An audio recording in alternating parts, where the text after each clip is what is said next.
ஆழ்வார் எம்பெருமானார் ஜீயர் திருவடிகளே சரணம். தேவிகேந்திர சத்குருதேவ் பகவான் கி ராமானுஜா ராமானுஜா ராமானுஜா ராமானுஜா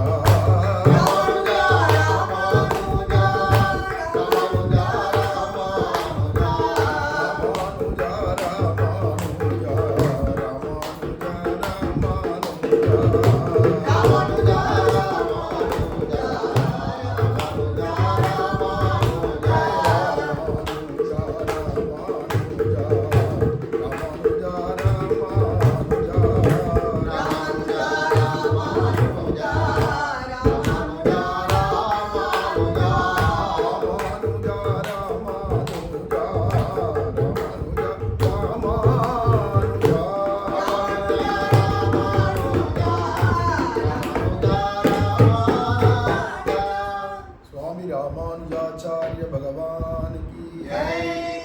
प्रेमिकेन्द्र सद्गुरुदेव भगवान की जय.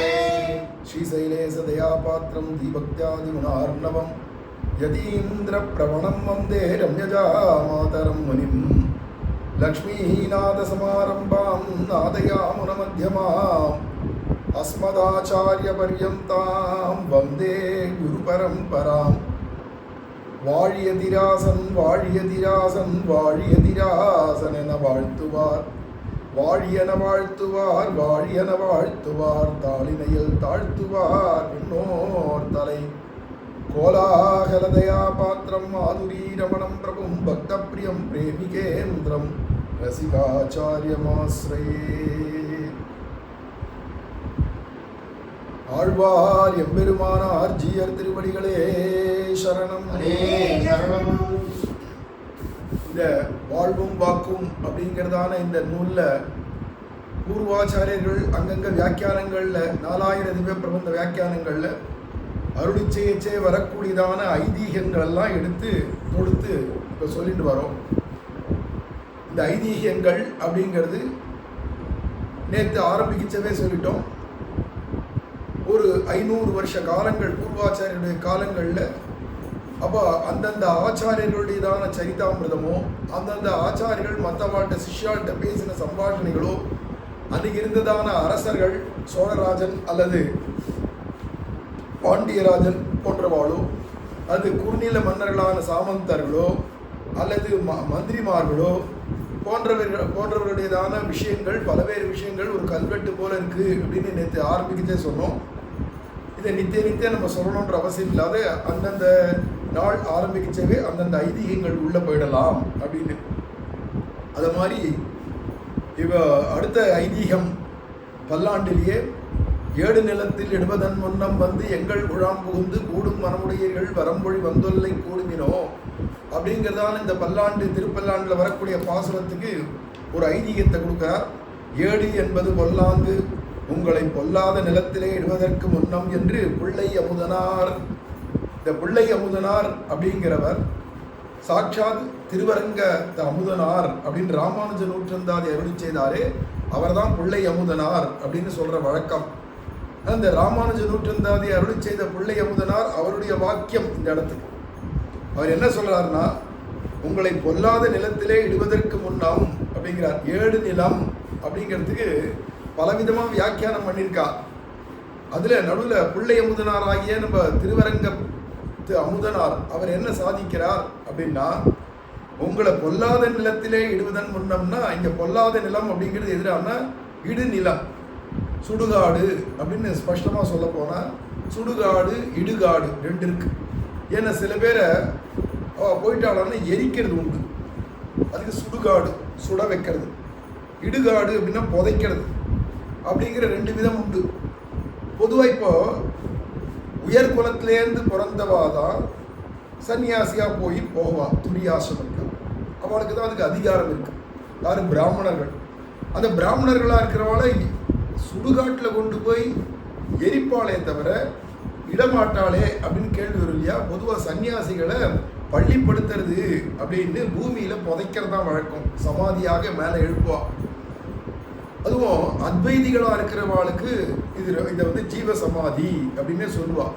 அப்போ அவளை கீழே அவளுடைய சரீரத்தை கீழே புதைச்சிடுவா, மேலே அப்படியே சமாதியாக கட்டிடுவா. பிருந்தாவனம் அப்படின்னு சில பேர் சொல்லுவா. திருவரசு அப்படிங்கிறது சில பேருடைய வாக்கியம். ஆனால் முக்கியமாக அத்வைதிகளை பற்றி இங்கே பேசுகிற பேச்சு. சுவாமி பெரியாழ்வார் முதல்ல தானே தன் வாயால தன் மனசால பெருமாளுக்கு பல்லாண்டு பாடினார். அதில் அப்பாஞ்ச ஜன்யமும் பல்லாண்டே அப்படின்னு முதல் 2 பாசுரமும் இவர் தன் வாயால பாடினது. அடுத்தது வாழாட்பட்டு நின்றீர் உள்ளீரேல் வந்து மண்ணும் மனமும் கொண்மின் கூழாட்பட்டு நின்றீர்களை எங்கள் குழுவினில் புகுதலுட்டோம் அப்படின்னு அடுத்தது பாசுரம் ஆரம்பிக்கிறாரே. அது யாரை கூப்பிடுறாருன்னா அரண்ய பிரயோஜனர்களாக பல்லாண்டு பாடுவதே பிரயோஜனம். பகவானுக்கு கைங்கரியம் பண்றதே தான் நமக்கு ஆத்ம லாபம் அப்படின்னு பலன் அப்படின்னு இருக்கிறவா யாரோ தன்னை மாதிரியே பெரியாழ்வார் மாதிரி யார் யார் கோஷ்டிருக்காளோ அவளை தான் வாழாட்பட்டு நின்றீர் உள்ளீரேல் அப்படின்னு அழைச்சார். இதுக்கு அடுத்த பாசுரம், அதாவது 4வது பாசுரத்துல 7 நிலத்தில் இடுவதன் முன்னாம் அப்படின்னு இப்ப கூப்பிடுறது யாருன்னா கைவல்ய நிஷ்டர்களை, கேவலர்களை. கைவல்ய நிஷ்டை அப்படின்னா என்ன? கைவல்யம் அப்படிங்கிற ஒரு அனுபவத்துக்கு போகணும் அப்படின்னு நினைக்கிறவா. பொதுவாக இது அத்வைதிகள் அது ஆசைப்படுவா.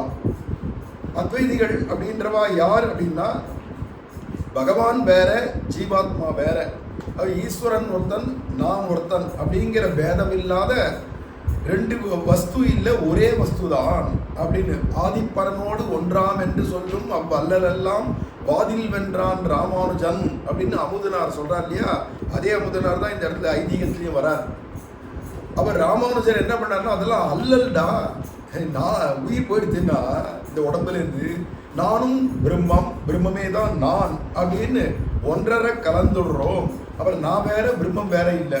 இந்த அவஸ்தையான சரீரத்துக்குள்ள இருக்கச்சே தான் நான் வேற மாதிரி தெரியறது, நான் ஒரு ஜீவன் மாதிரி தெரியறதே தவிர ஆனால் நான் உண்மையாகவே உள்ளுக்குள்ள உட்காந்துருக்கிறதான இந்த ஆத்மா பரமாத்மா தான், அதான் பிரம்மம் தான்.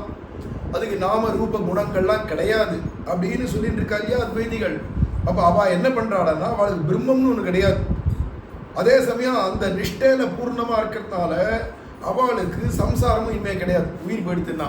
அப்போ சம்சாரமும் இல்லை, வைகுண்ட அனுபவமும் இல்லை, பரமபதமும் இல்லை அப்படின்னுச்சு. அப்போ அவளுக்குன்னு ஒரு இடம் இருக்கு இல்லையா, அதுக்கு தான் கைவல்யம்னு பேர். அது எங்கே இருக்குடான்னா வைகுண்டத்திலே ஏக தேசம். அப்போ கைவல்யம் வேறேன்னு சொல்லி வைகுண்டம் வேறேன்னு சொன்னால் 2 மோட்சம் இருக்குன்னு ஆயிடும். மோட்சமே ஒன்னே ஒன்று தான் இருக்கு, வைகுண்டம்ன்றதான் தத்விஷ்ணோஹோ பரமம் பதம் சதா பஷ்யந்தி சூரையா. பரமபதம் அப்படிங்கிறதுனால வேதமே சொல்றது அதுதான் பரமான பதம் சொல்லியாச்சுன்னா அப்போ எல்லாமே அதுக்கு கீழே தான். அகிலாண்ட கோடி பிரம்மாண்டத்தில் மற்ற எல்லாமே கீழே தான். அப்போ 2 மோட்சத்தை ஒத்துக்கலை, ஒரே மோட்சம் தான். மோட்சம்னா ஒன்று தான், அது எதிரான பரமபதம் தான் அப்படின்னுச்சு. இப்போ கைவல்யம்னு ஒன்று இருக்கே, இந்த அனுபவம் வேறையா இருக்கே அப்படின்னா அப்போ கைவல்யம் அப்படிங்கிறது எங்கே இருக்கு? கைவல்யம் அப்படின்னா வைகுண்டத்திலேயே ஒரு மூலையில் கிடக்குன்னு வச்சுக்கோமே, அது ஒரு சன்னதி மாதிரி தனியாக, அது ஒரு தனி ஆவரணம் இருக்கு. இங்கே வைகுண்ட பரமபதத்தில் மிச்ச இடங்கள்ல இருக்கக்கூடிய நித்தியசூரிகளோ முக்தர்களோ அதுக்குள்ளே போக முடியாது.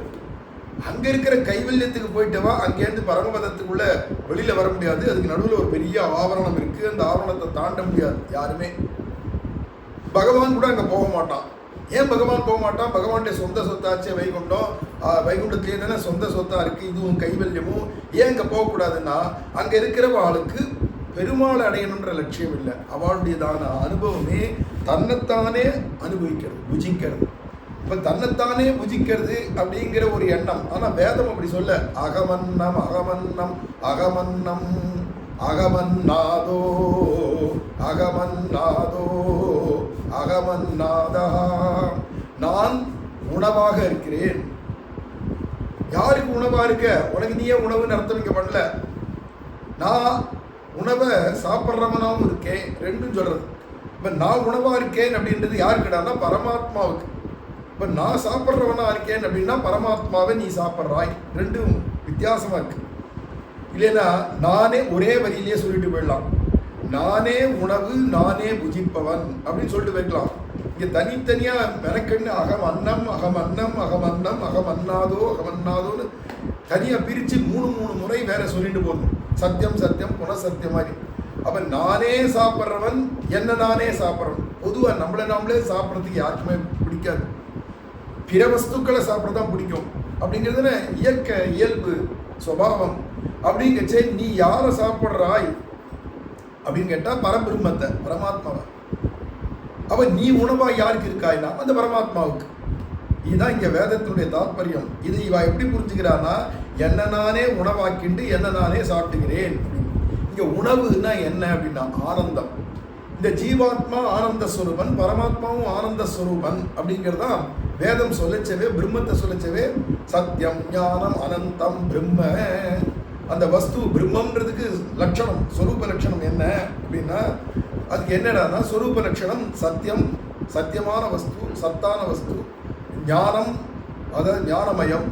ஆனந்தம், அனந்தம்ன்றது ஆனந்தம்னு அர்த்தம். ஆனால் ஆனந்தமயம் அப்படிங்கிறதுனால அது ஆனந்தமயமானது அப்படின்னு ஒரு இடத்துல சொல்லிட்டு, இன்னொரு இடத்துல ஆனந்தோ பிரம்மே திவ்யஜானாது அப்படின்னு சொல்றதுனால ஆனந்தம் தான் அந்த ஸ்வரூபம், அதுக்கு லட்சணம் அப்படின்னு காட்டுறது. உபநிஷத்தை இன்னொரு இடத்துல காட்டுறது. அப்போ இது ரெண்டுத்தையும் எடுத்து பார்த்தோம்னா எம்பெருமான் ஆனந்த ஸ்வரூபனா இருக்கான். இந்த ஜீவாத்மாவும் அதே மாதிரி ஆனந்த ஸ்வரூபன்றதுக்கு என்ன பிரமாணம்? இவனும் ஆனந்த ஸ்வரூபன்னு சொன்னா பரபிரம்மத்துக்கு உரியதெல்லாம் இவருக்கு உண்டு அப்படின்னு எங்க சொல்லுனா, துவா சுபர்ணா சயுஜா சகாயௌ சமானம் விருக்ஷம் பரிஷஸ்வஜாதே. துவா சுபர்ணா சயுஜா சகாயௌ, பரபிரம்மத்தையும் ஜீவாத்மாவையும் சேர்த்து இந்த வாக்கியம் சொல்லிட்டு போகுது. பரமாத்மாவும் சுபர்ணா அழகான 2 ரெக்கைகள் உடையது, ஜீவாத்மாவும் அழகான 2 ரெக்கைகள் உடையது. துவா சுபர்ணா சயுஜா சகாயௌ, 2 தோழன்கள்.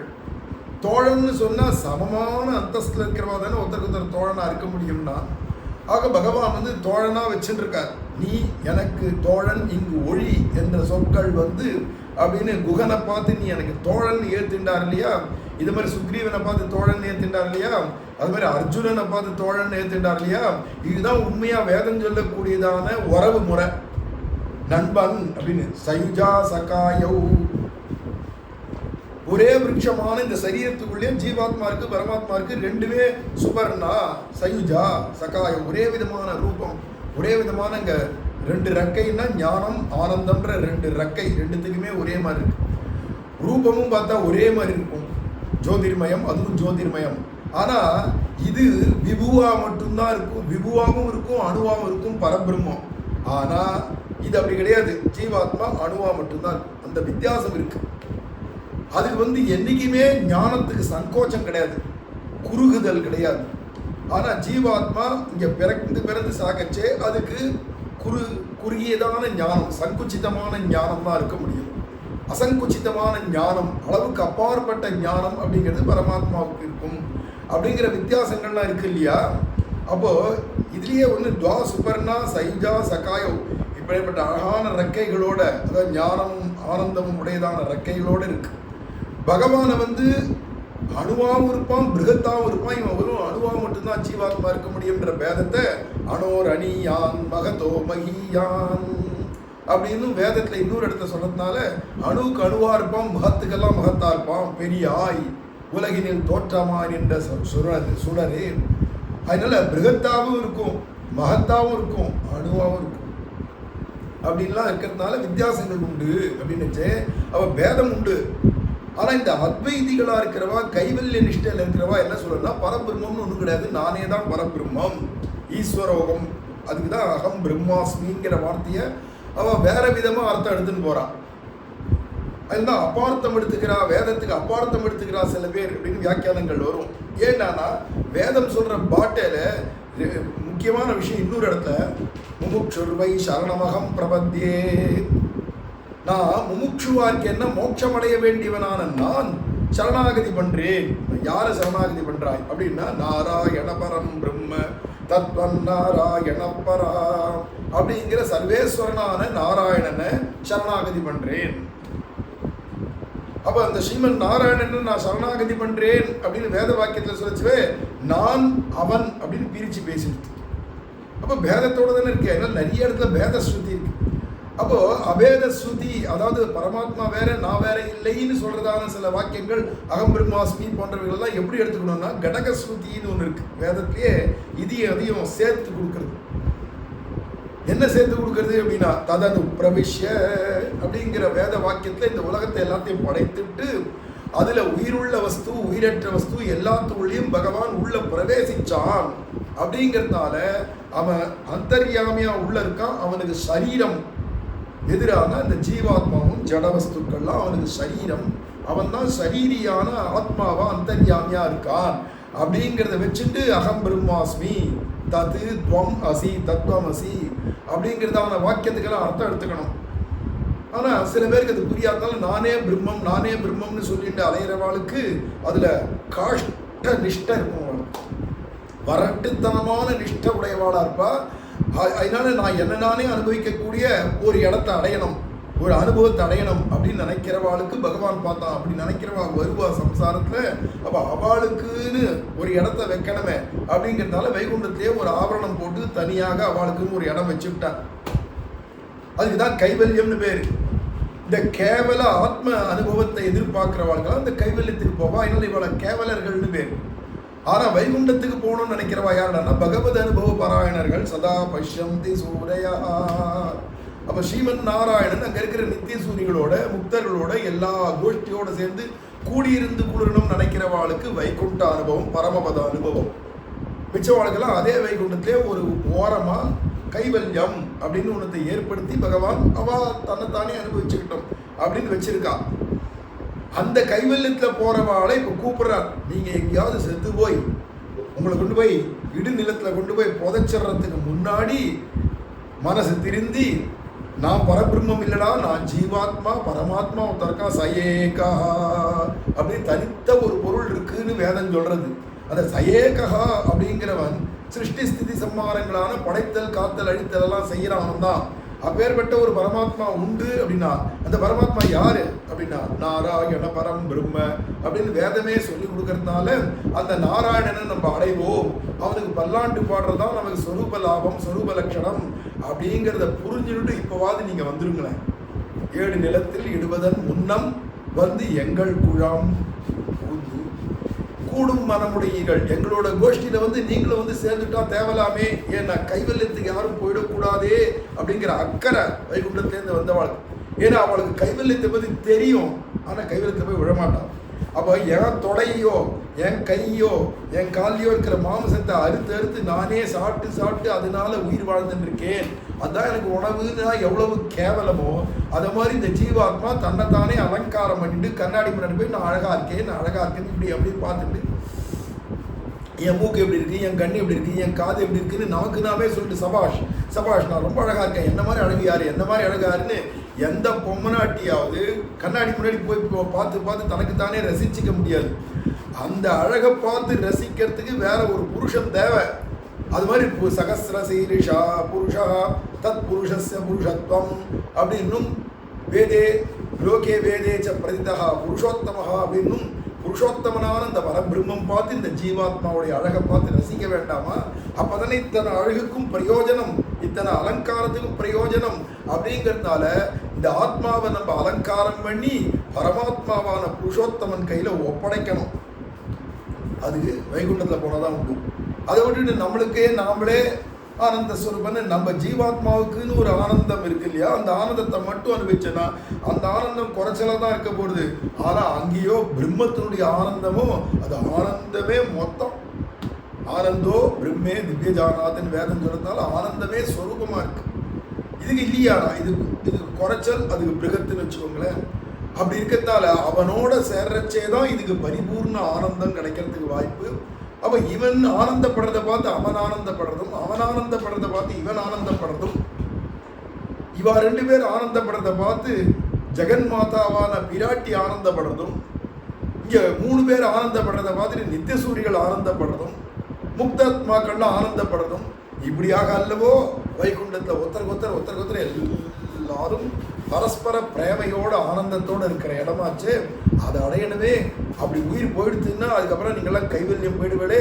அதுக்கு முன்னாடி வைகுண்டத்தை அடையிறதுக்கும் அங்கே போய் பல்லாண்டு பாடுறதுக்கும் எல்லாரும் வந்துருங்களேன், மனசு மாதிரி வந்துருங்களேன், உங்களுக்கும் இந்த லாபம் கிடைக்குமே. தன்னைத்தானே அனுபவிச்சா அதில் என்ன கிடைக்க போகிறது, போகம் அப்படிங்கிறது இருக்கிறதுனால உங்களை பொல்லாத நிலத்திலே இடுவதற்கு முன்னம் என்று கொள்ளை அமுதனார், இந்த திருவரங்க அமுதனார் சாதிக்கிறார்.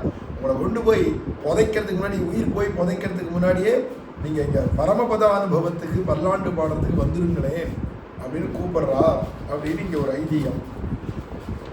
இதுக்கு அடுத்தது நெய்தலை நேமியும் சங்கமும் நிலாவிய கைத்தலங்கள் வந்து காணீரே அப்படின்னு பெரியாழ்வார் திருமொழியில குழந்தை கண்ணனை தொட்டில போட்டுட்டு ஆய்ச்சி ஆகிய யசோதை பிராட்டி ஒவ்வொரு கோபியா அந்த ஆய்ச்சிகளெல்லாம் கூப்பிட்டு வந்து பாடி, இந்த திருப்பாதம் எப்படி இருக்கு பாரு, முத்தும் மணியும் வைரமும் நண்பொன்னும் தத்தில் பதித்து தலை பெய்தார் போல் எங்கும் 10 விரலும் மணிவண்ணன் பாதங்கள் ஒத்திட்டிருந்தவா காணீரே அப்படின்னு ஒவ்வொன்றா திருப்பாத கேசத்தை தென்புதுவை பட்டன் பாதத்திலேருந்து ஆரம்பிச்சு, திருவடி பாதத்திலேருந்து ஆரம்பிச்சு திருமுடியான கேச பர்யந்தம் அப்படியே 20 பாசுரத்தினால அனுபவிக்கிறார். அதுல ஒரு பாசுரம் கைத்தலங்கள் வந்து காணீரே. இந்த கை தலத்துல என்ன தெரியறதுனா, பெரியாழ்வார் ஆகிய இந்த யசோதைக்கு சங்கு சக்கரங்கள்லாம் கையில தெரியலாம். இப்படி இருக்கச்சே இந்த இடத்துக்கு கைத்தலங்கள் வந்து காணீரே, நெய்த்தலை நேமியும் சங்கமும் நிலாவிய, சங்கும் சக்கரமும் ரெண்டு கையில இருக்கு அப்படின்னா அதுக்கு வியாக்கியானம் பண்ணி போச்ச மணவாள மாமனிகள் இதுல எம்பார் அருளி செய்கிறதான ஒரு ஐதீகத்தை எடுத்து காட்டுறார். அப்பூச்சி காட்டுகின்றான் என்று இவற்றையிலே எம்பார் அருளி செய்தது. இது அப்பூச்சி காட்டுகின்றான்னு பின்னாடி வரப்போறது. அந்த பதிகத்துல சொல்லச்சே வியாக்கியானத்துல அப்பூச்சி காட்டுகின்றான் எம்பார் ஒரு விஷயத்த சொல்லித்தரார். அதை எடுத்து இந்த இடத்துலயே சுவாமி மணவாள மாமனிகள் காட்டுறார். அப்பூச்சி காட்டுகின்றான் என்று இவற்றையிலே எம்பார் அருளி செய்வது.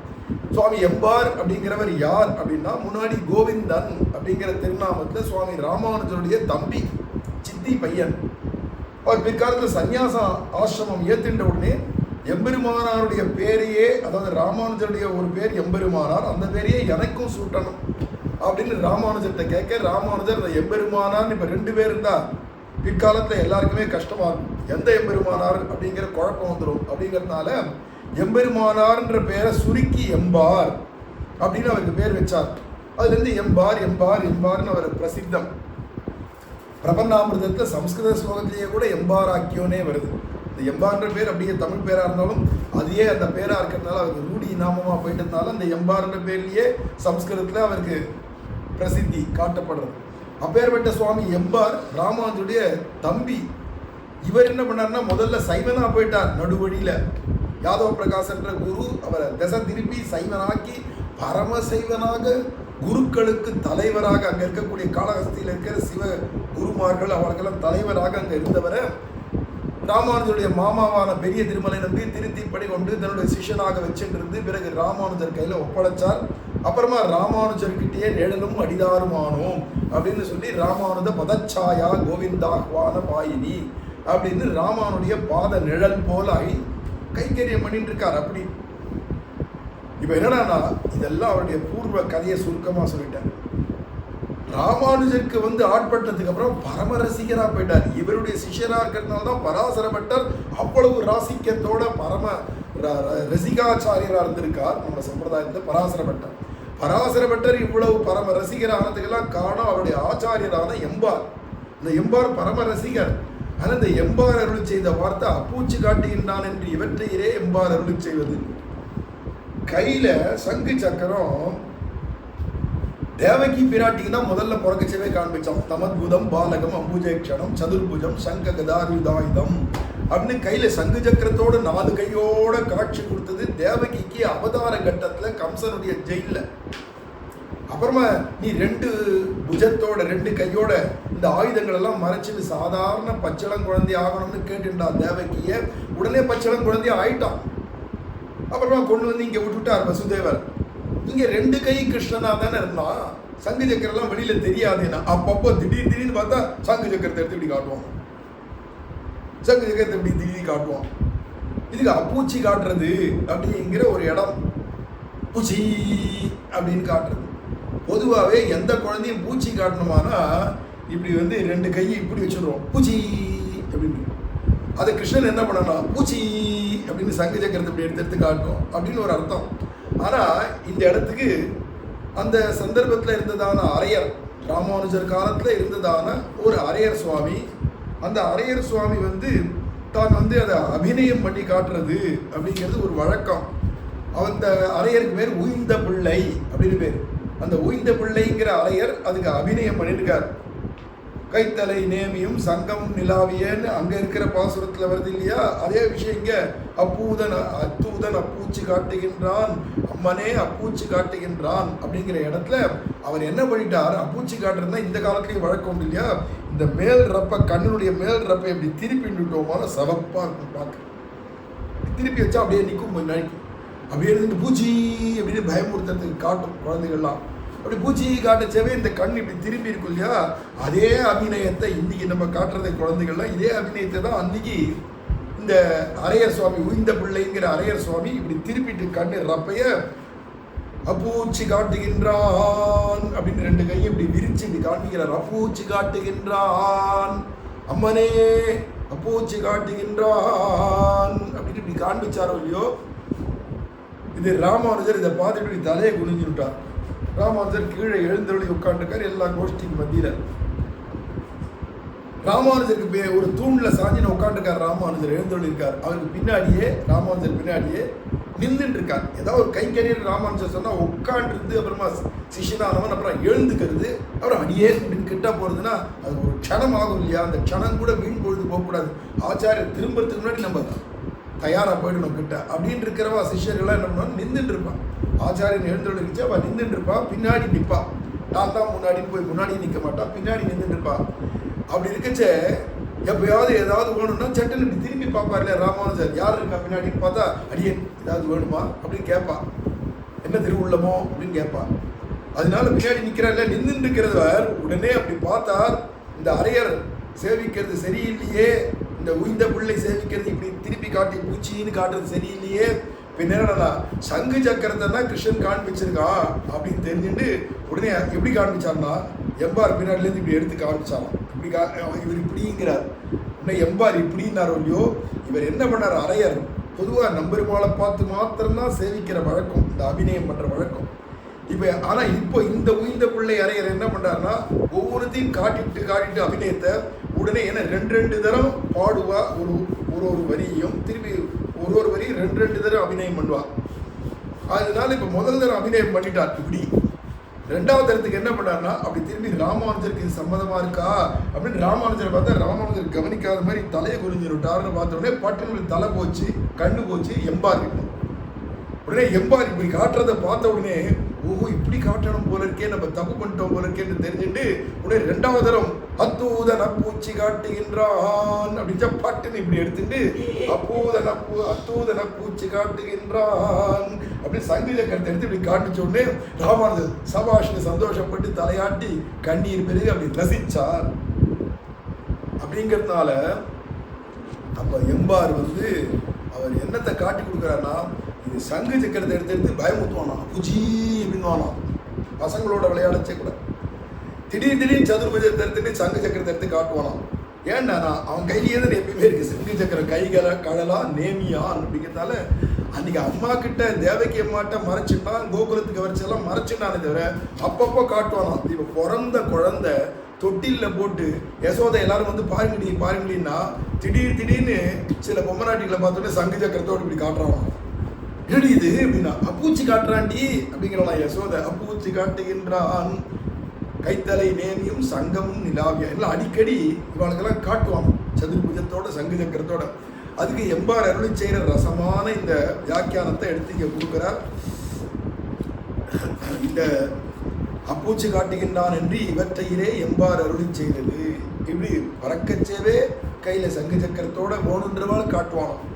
தனக்கு யாரை கண்டா ரொம்ப பிடிக்குமோ, யார் அப்பேற்பட்ட பிரபத்தி பண்ணவாளோ சரணாகதி நிஷ்டை உடைவாளோ அவளுக்கு மட்டும் தோள்கள் பனைக்கும்னார் பெரியவாச்சான் வழியும் திருப்பாவி வியாக்கியானத்தை. ஈதி 2 மால்வரை தோல் அப்படிங்கச்சு எல்லாருக்கும் திபுஜமா 2 தோளோட தான் காட்சி கொடுப்பான். ஆனால் ரொம்ப உகந்ததான திங்கள் திருமுகத்தை செய்யாரை பார்த்தோடனே 4 கையோட காட்சி கொடுப்பான் சங்கு சக்கரத்தோட அப்படின்னு அங்கே வியாக்கியானம் பண்ணுறாரு இல்லையா. அப்போ தோள்கள் பனைக்கும் பெருகுமா தோல். திடீர்னு பார்த்தா திருமங்கேழ்வார் கண்டு ரொம்ப பிடிச்சி போனோடனே புஜகரத்தேன் என்றாரேன்னு அஷ்டபுஜம் 8 கையோட காட்சி கொடுத்தான். காஞ்சிபுரத்துலலாம் இருக்கு இல்லையா. அப்படி இருக்கிறதுனால பகவான் அவ்வளோ பிரேமை யாருக்கு இருக்கோ, அவ்வளோ பிரபத்தி நிஷ்டை யாருக்கு இருக்கோ அவளுக்கு மட்டும் பகவான் சங்கு சக்கரத்தோட காட்சி கொடுப்பான், சதுர்புஜத்தோட அப்படிங்கிறத அறுக்கிறதுனால அப்படி யசோதைக்கோ அங்கே இருக்கிற சில கோபிமார்கள் ஆட்சிகளுக்கோ பகவான் சதுர்புஜமாக காட்சி கொடுத்து சங்கு சக்கரத்தோட காட்சி கொடுத்ததுனால இந்த ஐதீகத்தில் நெய்த்தலை நேமியம் சங்கமும் நிலாவிய கையில் எப்பயுமே சங்கு சக்கரம் இருக்கும், வேணுன்ற போது வேணுன்றவாளுக்கு காட்சி கொடுப்பான் அப்படின்னு இந்த ஐதீகத்தை சொல்றார். மேலே நாளைக்கு அனுபவிக்கலாம். ஆழ்வார் எம்பெருமானார் ஜீயர் திருவடிகளே சரணம்.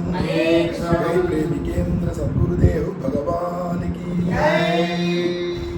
ராமானுஜா ராமானுஜா ராமானுஜா ராமானுஜா ராமானுஜா ராமானுஜா ராமானுஜா ராமானுஜா